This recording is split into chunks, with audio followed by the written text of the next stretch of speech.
Travis Griffith, this police chief here in San Angelo. Thank y'all guys for coming out and appreciate the media.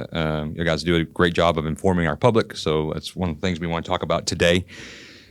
Yesterday, July 23rd, 2025, at about 10 p.m., officers from the San Angelo Police Department were dispatched to the area of Roosevelt Street and Rio Concho Drive. It's kind of on the east part of our town.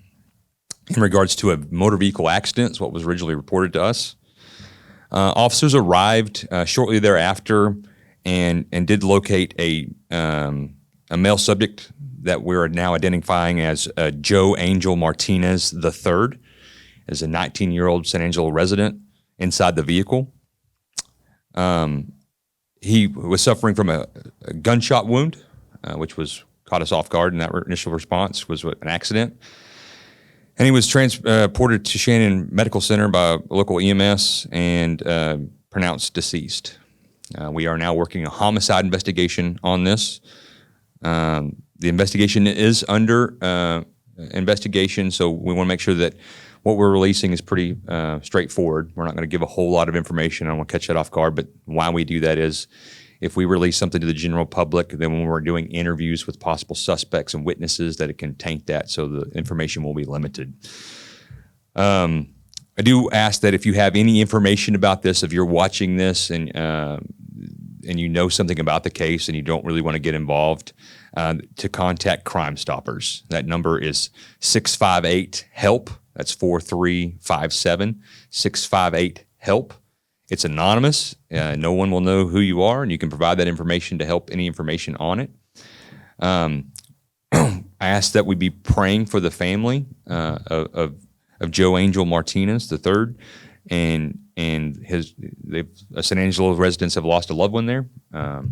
We do believe that this is not any random acts of violence, right? I think there's a connection to the suspect, so we know that trust the public is that there's no major concerns there, and we're working through the leads we have. There's a reason why I'm asking for additional funding, right? As we're coming into this year, we need more officers. We have something that we're watching. Here we are. It's another murder that we're investigating. So we're making sure that we're trying to put all available resources that we have and trust in the public to know that one thing that we've been able to fight back 100% on is violent crime. And I believe we have some of the best investigators around, and I think we're going to find justice for this victim. And with that, I'll take any questions.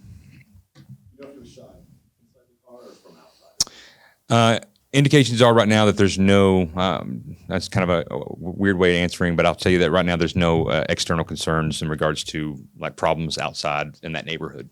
There's a connection. Do we know if he was shot before or after the crash?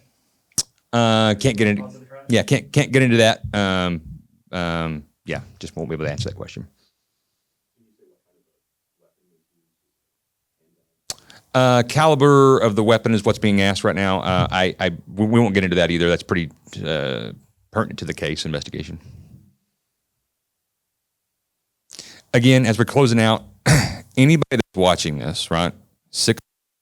If you know anything about it, remaining anonymous, you can get that information to investigators. It's important to know that we are going to have our best detectives out there on this case, and we're going to traditionally, our investigators close out cases fast, right?